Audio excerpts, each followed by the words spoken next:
దేవుని సన్నిధిని, దేవుని బిడ్డల్ని వదిలితే వచ్చే నష్టాలు మనం ఈరోజు చూసుకుందాం. ఆదికాండము మొట్టమొదట లోతు అబ్రహాముని వదిలేశాడు. వదిలేసిన తర్వాత ఏమైంది? అసలు అబ్రాము గురించి లోతు గురించి మనము చూసుకుందాము. ఆదికాండం 11వ అధ్యాయము 25, 26 చదువమ్మా. 27. నాహోరు తెరహును కనిన తరువాత 119 ఏండ్లు బ్రతికి కుమారులను కుమార్తెలను కనెను. తెరహు 70 ఏండ్లు బ్రతికి అబ్రామును నాహోరును హారానును కనెను. తెరహు వంశావళి ఇది. తెరహు అబ్రామును నాహోరును హారానును కనెను. హారాను లోతును కనెను. హారాను తాను పుట్టిన దేశమందలి కల్దీయుల ఊరను పట్టణములో తన తండ్రి అయిన తెరహు కంటే ముందుగా మృతి పొందెను. అబ్రాము నాహోరును వివాహము చేసి కాబట్టి ఇక్కడ నేను ఏమి చెప్పాలనుకుంటున్నానంటే, తెరహుకి ముగ్గురు, అంటే అబ్రాము తండ్రి పేరు తెరహు, ముగ్గురు కుమారులు అబ్రాము, నాహోరు, హారాను. హారాను అనేటువంటి కొడుక్కి లోతు పుట్టాడనమాట. మరి తెరహు ఉండగానే, అంటే తాతగారు ఉండగానే లోతు యొక్క తండ్రి మరణించాడు. మరణించిన తర్వాత వాళ్ళ పెద్ద నాన్న అబ్రహాము చూసుకుంటున్నాడు, వాళ్ళ తాత కూడా చూసుకుంటున్నాడు కొన్నాళ్ళ వరకు. తర్వాత వాళ్ళ తాత కూడా మరణించిన తర్వాత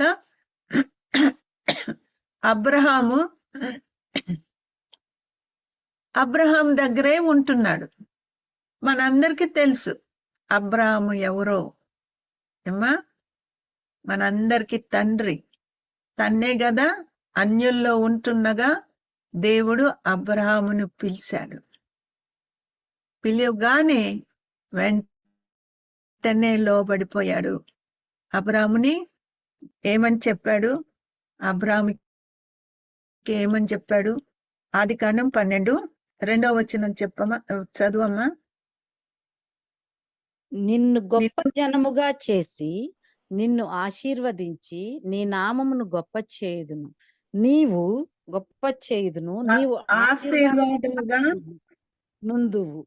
నిన్ను ఆశీర్వదించు వారిని ఆశీర్వదించెదను, నిన్ను దూషించు వాని శపించెదను.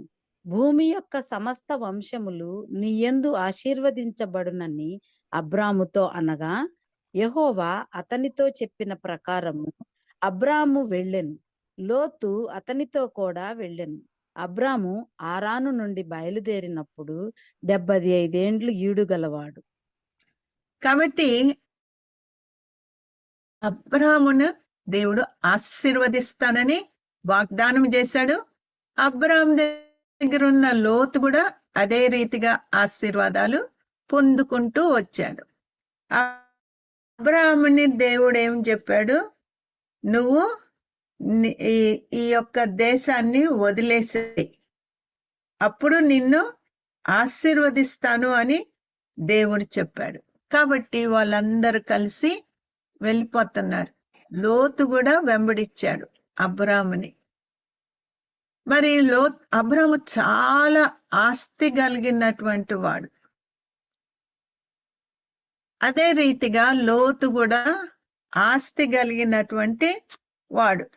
ఇంకా వాళ్ళు వెళుతూ రోజు రోజుకి వాళ్ళ ఆస్తి ఎక్కువైపోతుండగా ఏం చేశారు? ఈ లోతు యొక్క పనోళ్ళు అబ్రాము యొక్క పనోళ్ళతోటి ఈ గొర్రెల కాపర్లు పోట్లాడుకోవడం మొదలేశారు. మీరు వచ్చి మేము మా గొర్రెలు తినే స్థలానికి మీరెందుకు వస్తున్నారు అని వీళ్ళంటే, మీరే మా దగ్గరకు వస్తున్నారా వాళ్ళంటే, ఇంకా ఇట్లాగా పోట్లాటలు మొదలైనవి. అప్పుడు చూడండి 13వ అధ్యాయము 13వ అధ్యాయము 5 నుండి చదువమ్మా. 5. అబ్రాముతో కూడా వెళ్ళిన అబ్రాహాముతో. లోతుకును గొర్రెలు ఆ, గొడ్లు గుడారములు ఉండెను గనుక వారు కలిసి నివసించుటకు ఆ ప్రదేశము చాలకపోయెను. ఎందుకనగా వారి ఆస్తి వారు కలిసి నివసించలేనంత విస్తారమై ఉండెను. అప్పుడు అబ్రాము పశువుల కాపర్లకును లోతు పశువుల కాపర్లకును కలహము పుట్టెను. ఆ కాలమందు కనానీయులు పెరిజ్జీయులు ఆ దేశములో కాపురముండిరి. కాబట్టి అబ్రాము, మనము బంధువులము గనుక నాకు నీకును నా పశువుల కాపరులకు నీ పశువుల కాపరులకును కలహం ఉండకూడదు. ఈ దేశమంతయు నీ ఎదుటనున్నది గదా, దయచేసి నన్ను విడిచి వేరుగా నుండుము. నీవు ఎడమ తట్టునకు వెళ్ళిన ఎడల నేను కుడి తట్టుకును, నీవు కుడి తట్టునకు వెళ్ళిన ఎడల నేను ఎడమ తట్టునకును వెళ్ళుదునని లోతుతో చెప్పగా, లోతు తన కన్నులెత్తి యొర్దాను ప్రాంతమంతటినీ చూచెను. యెహోవా సొదొమ గొమొర్ర అను పట్టణములను నాశనము చేయక మునుపు సోయరుకు వచ్చు వరకు అదంతయు యెహోవా తోట వలెను ఐగుప్తు దేశము వలెను నీళ్లు పారు దేశమై ఉండెను. కాబట్టి లోతు తనకు యొర్దాను ప్రాంతమంతటిని ఏర్పరచుకొని తూర్పుగా ప్రయాణము చేసెను. అట్లు వారు ఒకరికొకరు వేరైపోయిరి. చాలమ్మా.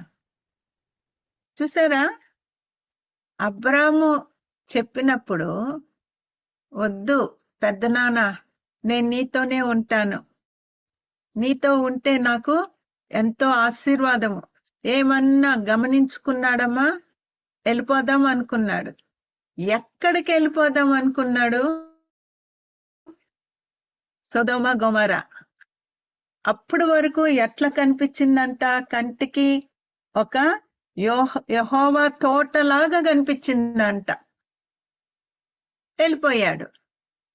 వెళ్ళిపోయిన తర్వాత ఏమైందో మనకి తెలుసు కదమ్మా, చాలా మందికి తెలుసు ఏమైంది.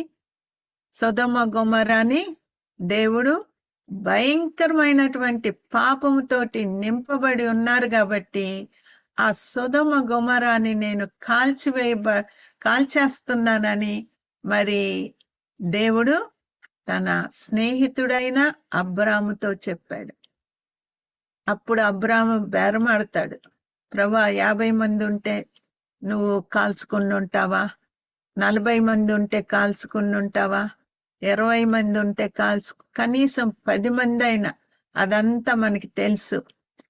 ఇంకా 10 మంది కూడా లేరు అని దేవుడు చెప్పినప్పుడు ఇంకా అబ్రాము మాట్లాడకుండా ఉన్నాడు.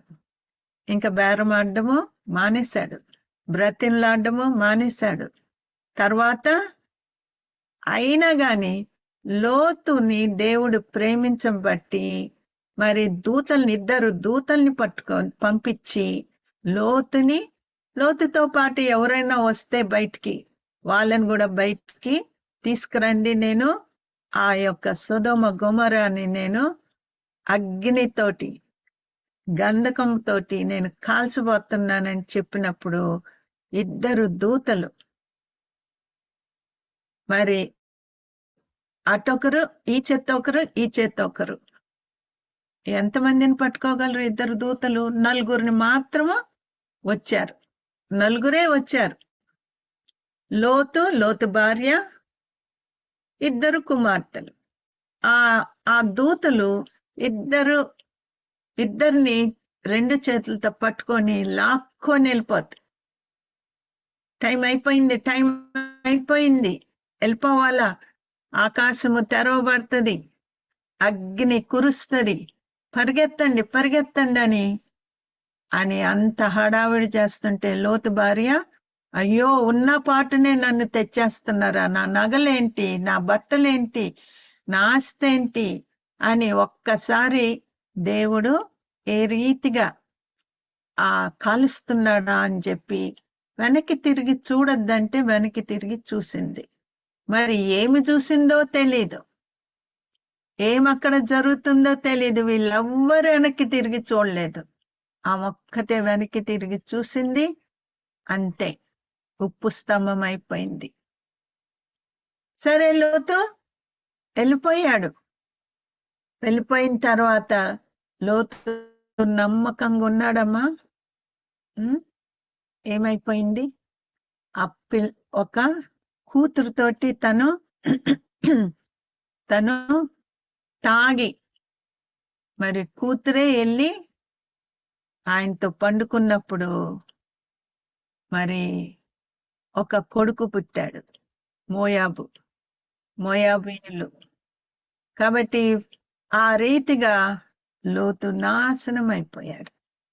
చూసారా, పాడైపోయాడా? అబ్రాముతో ఉండింటే, దేవుని బిడ్డలతోటి దేవునితోటి ఉంటే ఎంత ఆశీర్వాదకరంగా, ఎంత తన ఆస్తి అంతా కూడా ఎంత హెచ్చింపబడతా ఉంది. కానీ అన్ని కూడా పోగొట్టుకున్నాడు. ఒక్కటి కూడా, ఒక్క గొర్రె కూడా లేదు. పోయిందా? అట్లాగే ఈ రోజు వరకు కూడా సాతానుడు ఎందుకు గుడికెళ్ళేది?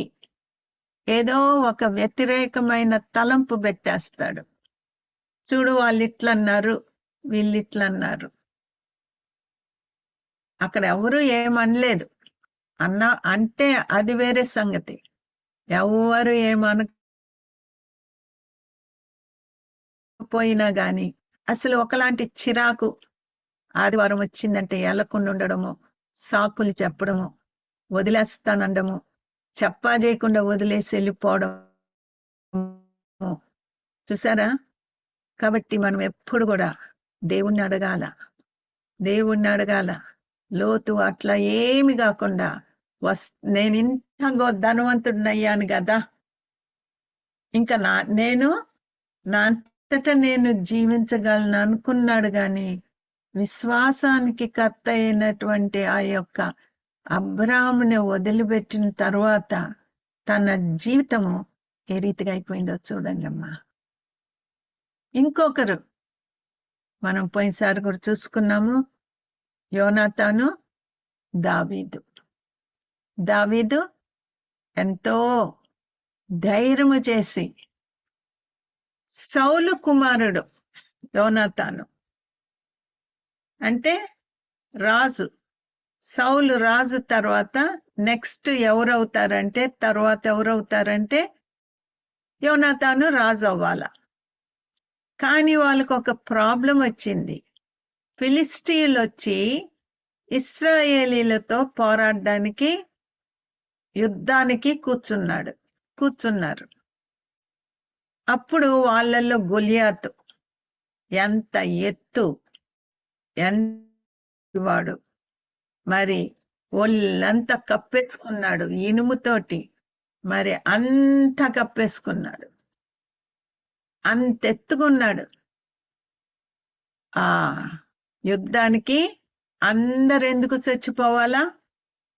అందరు చచ్చిపోనవసరంలా. మీలో నుండి ఒకరు రండి, మాలో నుండి ఒకరు వస్తాము, నేను వస్తాను, నన్ను ఎవరన్నా గెలుస్తారేమో చూద్దాం, ఇశ్రాయేలీల్లో నన్ను గెలిచేవాడు ఎవరన్నా ఉన్నాడా అని విర్రవీగుచు మరి 40 దినాలు అట్లా కూర్చొని 40 దినాలు సవాల్ చేస్తుంటే ఒక్కరు కూడా రాలేదు. ఇశ్రాయేలీల్లో నుండి ఆ సౌలు రాజు కూడా భయపడిపోయి, వణికిపోయి టెన్షన్లో ఉన్నాడు. కానీ ఎవరిని దేవుడు ఏర్పరచుకున్నాడమ్మా? గొర్రెల కాపరి అయిన దావీదును దేవుడు ఏర్పరచుకున్నాడు. ఆయన అక్కడికి తీసుకొని వెళ్ళాడు. ఏదో ఒక వంకతోటి ఆ యుద్ధ రంగంలోకి వెళ్ళాడు. ఎప్పుడైతే ఇశ్రాయేలీల్ని ముక్క చెక్కలు చేస్తాను, మిమ్మల్ని రండిరా అని అంత సవాల్ చేస్తుంటే దావీదు చూశాడు, ఏంటి సున్నతి లేనటువంటి ఫిలిస్టీయుడు ఇశ్రాయేలీల్ని ఇంత సవాల్ చేస్తాడా? బాలుడైనటువంటి దావీదుకి రోషం వచ్చింది. చూసారా ఎంత రోషము కలిగి ఆఖరికి నేను వెళ్తాను అంటే ఆ సౌలు రాజు ఏమన్నాడు? వద్దు బాబు, నువ్వు ఎంత చిన్నోడివి, నువ్వు బాలుడివి. అమ్మో, వాడైతే అంత యుద్ధము, చిన్నప్పటి నుండి యుద్ధము వాడికి తెలుసు. వాడు ఎంత పొడుగున్నాడు, ఎంత బలంగా ఉన్నాడు. ఎక్కడ బాణం వేసినా కొట్టుకోవడానికి లేదు, అది కింద పడిపోద్ది. వాడికి రోషం వచ్చి ముక్క చెక్కలు చేసేస్తాడు. అంత దుర్మార్గుడు.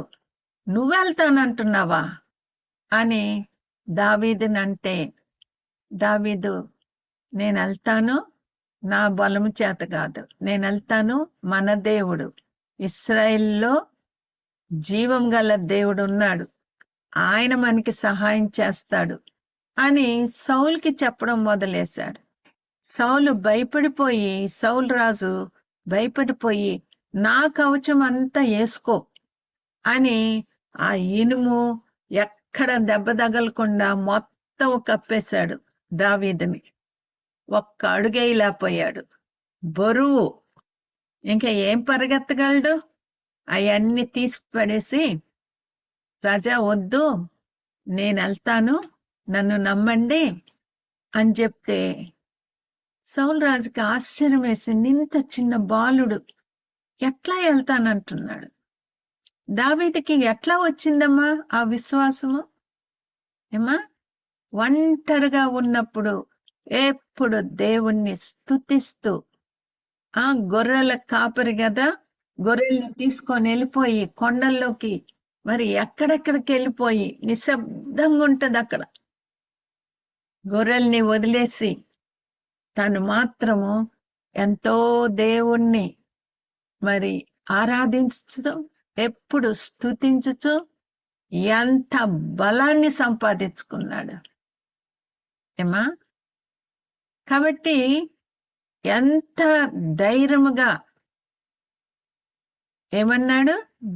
సైన్యములకు అధిపతి యగు యెహోవా నామమున నీ మీదకి వస్తున్నానని చెప్పి ఒక్క రాయి విసిరితే, రాయి ఏ విధమైనటువంటి కత్తి లేదు, బాణం లేదు, ఏమి లేదు. అంతే నమ్మాడు, ఈ రాయి వెళ్ళి వాడిని కొట్టుద్ది, వాడు చచ్చిపోతాడు, అంతే నమ్మాడు. జరిగిందా ఏమా? కాబట్టి అంత ఇశ్రాయేల్ ఎప్పుడైతే కొట్టాడో, ఆ గొలియాతు ఒక్క దెబ్బకి గిర్రన తిరిగి బోర్ల పడగానే దావీదు పరిగెత్తుకొని వెళ్ళి ఆ యొక్క గొలియాతు ఏ కత్తి వాడుతున్నాడో ఆ కత్తితోనే గొలియాతు ఆ పడిపోయి లేవక ముందే ఎంత స్పీడ్ గా చేసేసాడంటే, లేవక ముందే ఆ కత్తి లాగి ఆ కత్తితోటి ఆయన తలకాయని నరికేశాడు. అప్పుడు ఇశ్రాయేలీలందరూ కూడా ఎంత సంతోషించారు. అది సంతోషించవలసిన సమయం కదా. రాజైన సౌలు కూడా సంతోషము. కానీ ఎప్పుడైతే అక్కడ ఇశ్రాయేలీల స్త్రీలు మరి పాట పాడారు, ఏమని పాడారమ్మా పాట? సౌలు వేల కొలది 10,000 కొలది దావీదు. దావీదు 10,000 కొలది. కాబట్టి ఆ పాట ఏంటి? సౌలుకేమో 1000, దావీదుకి 10,000. గానములు చేయుచు వాయించుచు సౌలు 1000 కొలదియు దావీదు 10,000 కొలదియు శత్రువులను హతము చేసిరనిరి. ఆ మాటలు సౌలునకు ఇంపుగా నుండనందున అతడు బహుకోపము తెచ్చుకొని, వారు దావీదునకు 10,000 కొలది అనియు నాకు 1000 కొలది అనియు స్తుతులు పాడిరే, రాజ్యము తప్ప మరి ఏమి అతడు తీసుకొనగలడు అనుకొనెను. కాబట్టి నాట నుండి సౌలు దావీదు మీద విషపు చూపు నిలిపినందుకేమైందమ్మా? ఒక దురాత్మ వచ్చి సౌలును పట్టుకుంది, సౌలు రాజును పట్టుకుంది. చూసారా? సౌలు గురించి మీకు అంత తెలుసు వినే ఉండింటారు. ఇప్పుడు అదంతా చూసుకోవడానికి మనకి టైం లేదు. కానీ ఎప్పుడైతే సౌలు ఏమన్నాడు, ఈ యుద్ధంలో గెలిస్తే గాన నేను నా కుమార్తెనిచ్చి వాడికి పెళ్లి చేస్తానని చెప్పాడు. దావీదు, నేనే పాటి వాడిని, నీ కూతుర్ని పెళ్లి చేసుకోవడానికి నేనే పాటి వాడిని అని అన్నాడు. కానీ సౌలు రాజు చెప్పిన రీతిగా దావీదుకి ఇవ్వలేదు, మాట నిలబెట్టుకోలేదు. అన్ని తన ఇష్టం వచ్చినట్టుగా చేస్తూ దావీదుని ఎట్లా చంపుదామా అని చూస్తుంటాడు. వాళ్ళకి ఇంకో కూతురు ఉంది. ఆ కూతురు దావీదుని ఇష్టపడినప్పుడు సౌలు రాజు మరి ఓహో, ఈ మా అమ్మాయికి ఇచ్చి పెళ్లి చేస్తే వాడు మన ఇంటికి వస్తాడు కదా, మన ఇంట్లో ఉంటాడు కదా, అప్పుడు నేను చంపగలను అని అనుకున్నాడు. చూసారా ఎట్లాంటి సౌలుని సమూయేలు 2 సార్లు అభిషేకించాడు. అభిషేకించినటువంటి అంతటి వాడి చిన్న విషపు చూపును బట్టి ఎంత ఘోరమైనటువంటి స్థితిలోకి వెళ్ళిపోయాడో చూడండి. కృతజ్ఞత ఏమన్నుందా? ఆ రోజు అందరూ గజగజలాడేటప్పుడు దావీదుని దేవుడు పంపించాడు అని చెప్పి దావీదు తన ప్రాణాన్ని తెగించి గొల్యాతుని ఎదుర్కొన్నాడే, వీణ్ణి మనం ప్రేమించాలా అనే మనసాక్షి లేకుండా అయిపోయింది. ఎంతకి నా కొడుకు యోనాతాను రాజు అవ్వాలా. ఇప్పుడు దావీదు రాజు అయ్యేటట్టుకున్నాడు. అందరూ దావీదుని ప్రేమిస్తున్నారు కాబట్టి దావీదుని చంపేయాల. చూసారా, దావీదుని చంపేయాలంట. ఎందుకు? తన రాజ్యము దావీదుకి వెళ్ళకూడదు. కానీ యోనాతాను దావీదు గెలిచినప్పుడు ఎంత సంతోషించి ప్రాణ స్నేహితునిగా చేసుకున్నాడు. యోనాతాను తండ్రి అంతగా ఎంత ద్వేషిస్తున్నాడంటే అంత యోనాతాను దావీదుని ప్రేమిస్తున్నాడు. ఎన్నిసార్లు తిడతాడు, దావీదుని సపోర్ట్ చేస్తున్నాడు యోనాతాను. నానా, మనల్ని రక్షించింది దావీదు, ఎందుకు నువ్వు ఇట్లా ద్వేషిస్తున్నావు? 2 సార్లు బాణం విసురుతాడు చంపేయాలని. కానీ దేవుడి దయ వల్ల మరి దావీదు తప్పించుకుంటాడు. అప్పుడు భయపడతాడు, ఇంత దగ్గరలో ఉన్న దావీదుని నేను చంపలేకపోయానంటే దేవుని యొక్క కృప దావీదు మీద ఉందని కూడా తెలుసు. కానీ అయినా గాని ద్వేషిస్తున్నాడు. ఎందుకు? ఆ ఈర్ష్యపు చూపు రావడం బట్టి ఆ దయాలు ఆయనలో దూరిపోయింది. పెద్ద పాపం ఏం చేయలేదమ్మా, ఈర్ష్యపు చూపు. ఒక చూపులో కూడా, ఆ చూపు ద్వారా కూడా సాతానుడు మనలోకి రావడానికి చూస్తాడు. ద్వేషపు చూపు, గర్వపు చూపు, చూసారా? విషపు చూపు. చూపుల్లో కూడా ఎంత పాపం ఉన్నదో చూడండి. కాబట్టి దావీదుని యోనాతాను సపోర్ట్ చేస్తున్నాడు. నాన్న మనల్ని రక్షించాడంటే, మరి మనము సజీవులంగా ఉన్నామంటే దావీదుని పట్టే కదా అని ఎన్నిసార్లు చెప్పినా అన్నిసార్లు తండ్రి యోనాతానునే మీద కోపగించుకున్నాడు. చాలా. యోనాతాను ఏం చేయలేకపోయాడు. దావీదుని ప్రేమిస్తున్నాడు కానీ తండ్రిని వదలలేకపోతున్నాడు. కాబట్టి దావీదు అన్నాడు, నేనుగానే ఇక్కడ ఉంటే మీ నాన్న నన్ను చంపేస్తాడు, కాబట్టి మనిద్దరము వేరైపోదాము, నేను వెళ్ళిపోతున్నాను అన్నప్పుడు యోనాతాను కూడా వెళ్ళుంటే చాలా బాగుండేది. యోనాతాను తన జీవితాన్ని, తన లైఫ్ని పోగొట్టుకునేవాడు కాదు, మరణించేవాడు కాదు. సరే అన్నాడు, దావీదు వెళ్ళిపోయాడు. యోనాతాను తండ్రితోనే ఉన్నాడు. యుద్ధం వచ్చింది, ఫిలిస్టీన్లతోటి యుద్ధం వచ్చింది. యుద్ధం వచ్చినప్పుడు ఏమైందమ్మా?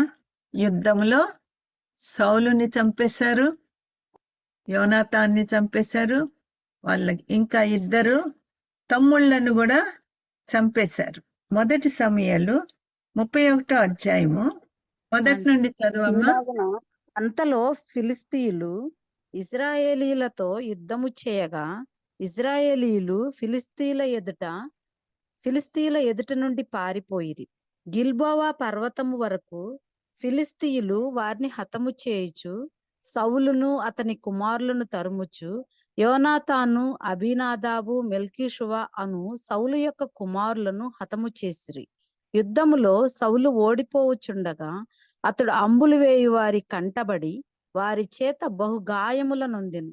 అప్పుడు సౌలు, సున్నతి లేని వీరు వచ్చి నన్ను పొడిచి అపహాస్యము చేయకుండునట్లు నీ కత్తి దూసి దాని చేత నన్ను పొడువుమని తన ఆయుధములను మోయువానితో చెప్పగా అతడు భయము చేత అలాగు చేయనొల్లకుండెను.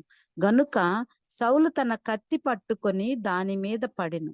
సౌలు మరణమాయనని అతని ఆయుధములను మోయువాడు తానును తన కత్తి మీద పడి అతనితో కూడా మరణమాయను. ఈలాగున సౌలును అతని 3 కుమారులను అతని ఆయుధములు మోయువాడును అతని వారందరూ ఒక దినముననే మరణమైరి. చాలమ్మా, చూసారా? అందరూ మరణించారు. దావీదు గాన ఉండింటే ఫిలిస్టీయులు ఎంత మాత్రము యుద్ధానికి వచ్చిండే వాళ్ళు కాదు. దావీదంటే అంత భయము వాళ్ళకి. దేవుడు ఆ భయం పెట్టాడు. కానీ ఈ సౌలు రాజు దావీదుని ద్వేషించడం బట్టి పాపం యోనాతాను తండ్రితోనే ఉండిపోయాడు. యుద్ధానికి వెళ్ళాడు. ముగ్గురు బిడ్డలు, సౌలు రాజు యొక్క 3 బిడ్డలు ఆ యొక్క యుద్ధ రంగంలో మరణించారు. 3 బిడ్డల్ని యుద్ధంలో మరణించాడు. గాని ఈ సౌలు మాత్రము ఆత్మహత్యలాగా తను కత్తి పెట్టి కత్తి మీద పడిపోయి తన ప్రాణాన్ని తనే తీసేసుకున్నాడు. కత్తి మోయేవాడు కూడా చూసి ఆయన్ని చూసి ఈయన కూడా అట్లాగే కత్తి మీద పడి చనిపోయాడు. అప్పుడు దావీదు ఏమని అంగలారుస్తున్నాడో చూడండమ్మా. 2వ సమూయేలు 1వ అధ్యాయము 26వ వచనము. నా సహోదరుడా యోనాతానా, నీవు నాకు అతి మనోహరుడవై ఉంటివి. నీ నిమిత్తము నేను బహుశోకము నొందుచున్నాను. నా యందు నీకున్న ప్రేమ బహు వింతైనది. స్త్రీలు చూపు ప్రేమ కంటెను అది అధికమైనది.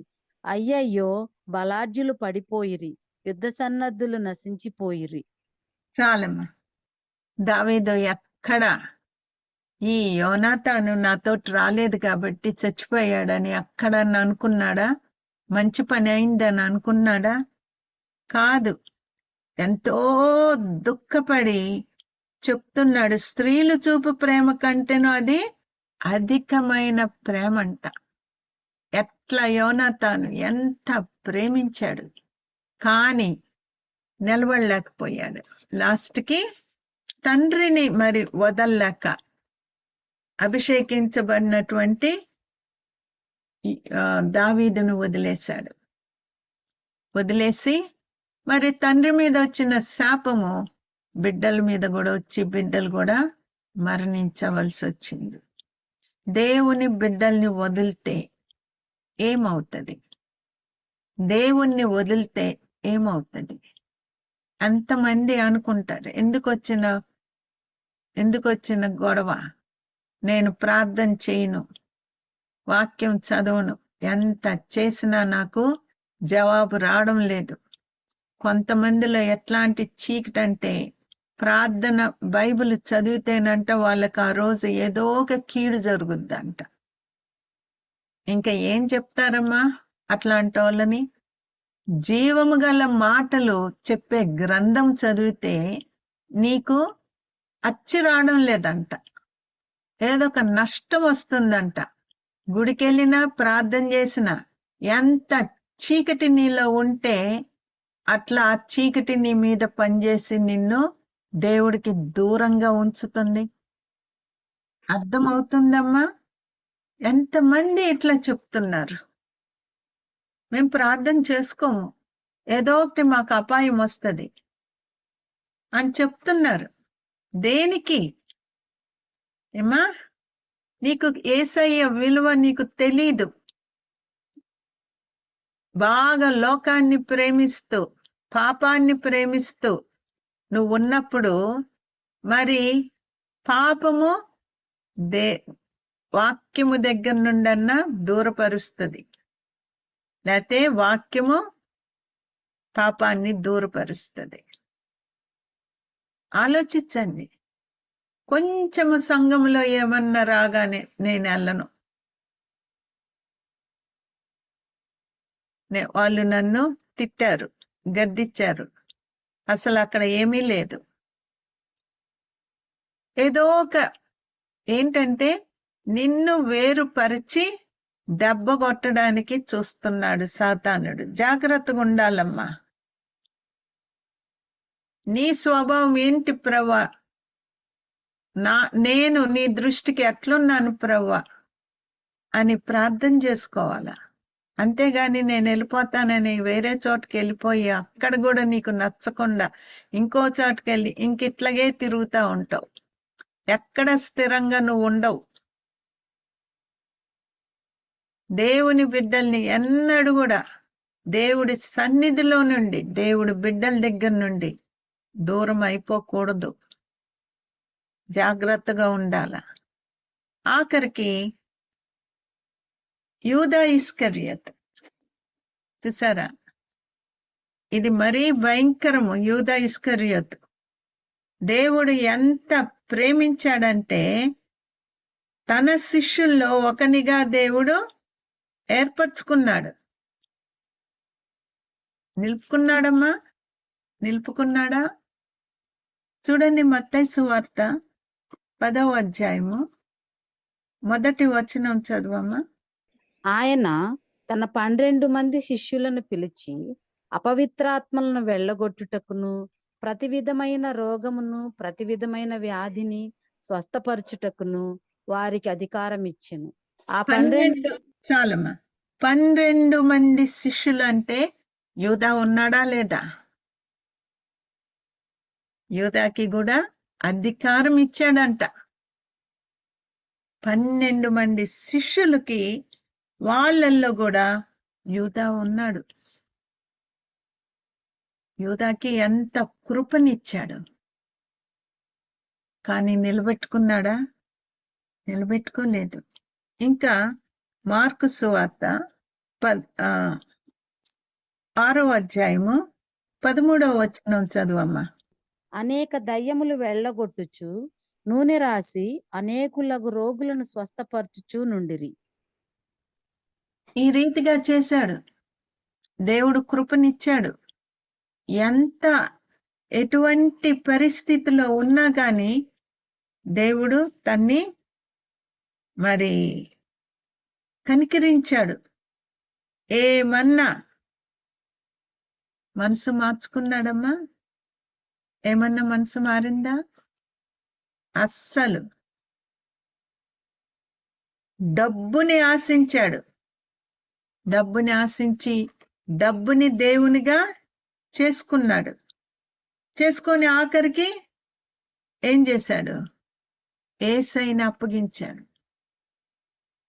ముద్దు పెట్టుకొని, ఎంత వేషధారి వలె ముద్దు పెట్టుకొని ఆ రీతిగా దేవుణ్ణి అప్పగించాడు. అభిషేకించచ్చు, ఎన్నో కృపలు చూపించచ్చు. అయినా గాని సాతానుడు నీవు అంతరంగంలో మార్పు చెందనట్లయితే, అంతరంగంలో ఇంకా డబ్బాస, లేకపోతే శరీరాస, నేత్రాస, జీవపు డమ్మము, ఇంకా కుళ్ళు, కక్ష, కపటము ఇవన్నీ నీలో ఉంటే గాన ఆఖరికి నువ్వేమైపోతావు? వదిలేసి వెళ్ళిపోతావు. యూదా ఇస్కరియోతు దేవుణ్ణి వదిలేసి వెళ్ళిపోయాడు. వెళ్ళిపోయి వాళ్ళతో బేరమాడి ఏమని చెప్తున్నాడు? నేను ఎవరిని ముద్దు పెట్టుకుంటానో ఆయన్ని మీరు పట్టుకోండి అని చెప్పాడంట. ఎంత ఘోరమమ్మా, ఎంత ఘోరము. కాబట్టి మనం ఎంత జాగ్రత్తగా ఉండాల. ఊరికే మారు మనసు పొందాను అనగానే అయిపోదు. దేవుడు వాగ్దానం ఇచ్చాడు, అయిపోదమ్మా. ఆఖరి క్షణం వరకు కూడా సాతానుడు నిన్ను ఎట్లాగా తప్పిద్దామా, పరలోకపు ఆ దారి నుండి నిన్నెట్లా తప్పిద్దామా అని ప్రయత్నం చేస్తూనే ఉంటాడంట. ఆఖరి నిమిషం వరకు ఎంత ఓపికతోటి పరిగెడుతుంటాడు నీ వెనకాల. నువ్వు కేర్లెస్ గా ఉన్నట్లయితే, నిర్లక్ష్యంగా ఉండి దేవుడి బిడ్డలతో కలిసిమెలిసి ఉండకుండా, దేవుని సన్నిధిలో కలిసిమెలిసి ఉండకుండా, నువ్వు వేరుగుండాలని ఇటు అటు రెండూ నీకు కావాలా. లోకం కావాలా, లోకస్తులు కావాలా, దేవుడు కావాలా, దేవుడి బిడ్డలు కావాలి. పనికి రాదమ్మా. ఒక రోజు నువ్వు తెగ తెంపులు చేసుకుని వెళ్ళిపోతావు. ఎన్నాళ్ళు వేషధారిగా ఉండగలవు. కాబట్టి జాగ్రత్తగా ఉందాం, ప్రార్థన చేసుకుందాం. అందుకని ఎంత అభిషేకించబడినటువంటి సౌలు రాజు కూడా పడిపోయాడు. చిన్న తప్పుకి పడిపోయి ఆఖరికి నశించిపోయాడు. యూదా ఇస్కరియోతు కూడా డబ్బాస నుండి వదులుకోలేక డబ్బును ఆశించి యేసయ్యని అమ్మేశాడు. అమ్మేసి సంతోషంగా ఉన్నాడా? శిష్యులందరిలో నుండి వెళ్ళిపోయాడు బయటికి. యేసయ్య దగ్గర నుండే వెళ్ళిపోయాడు. సంతోషంగా ఉన్నాడమ్మా? ఎట్లాంటి మరణం మరణించాడు, ఊరేసుకొని చనిపోయాడంట. జాగ్రత్తగా ఉండాలి మనం. ఇవన్నీ మన ముందు పెట్టి దేవుడు మనతో మాట్లాడుతున్నాడు. ఊరికి ఒక కథలాగా వినడం గాని, ఈ మాటలన్నీ బాగున్నాయి అని అనుకోవడం గాని, అనుకొని వదిలేయడం, దానికోసం కాదమ్మా ఈ ప్రయాసము. దేవుడు ఎందుకు నీతోటి ఈరోజు మాట్లాడుతున్నాడు? నీ యొక్క భవిష్యత్ ఏంటి? రాబోయే దినాల్లో నీకేం అవబోతుంది గ్రహించుకోవాలా. ప్రార్థన చేసుకుందాం. పరిశుద్ధమైన తండ్రి, ప్రేమగల ప్రభువా, నా దయగల తండ్రి, ఈ బిడ్డలకే కాదు, ముందు నాకు, నా హృదయాన్ని నేను పరీక్ష చేసుకుంటున్నాను. ఇంత కార్యం, అన్ని కార్యాలు జరిగినాయి అని మేము చెప్పుకోవచ్చు, కానీ ఆఖరి వరకు నమ్మకంగా ఉన్నామా? అది ముఖ్యము ప్రభువా. నీ యొక్క మహిమను ఎక్కడ దొంగిలించకుండా ఉచితముగా ఇవ్వబడ్డారు కాబట్టి ఉచితముగా ఇవ్వమని మీరు సెలవిస్తున్నారు. దేనికి కూడా ఆశించకుండా ప్రభువా నీ వాక్యం అందించడానికి, వాళ్ళ కష్టాల్లో, వాళ్ళ నష్టాల్లో మేము కలిసి ప్రార్థన చేయడానికి మాకు ఈ సేవనిచ్చారు. మీ స్తోత్రములు. మమ్మల్ని ప్రేమించి మాకు ప్రతి దినము ప్రార్థన చేసే బిడ్డల్నిచ్చారు. ప్రతి దినము ఆన్లైన్ కోసం ప్రార్థన చేస్తున్నారు.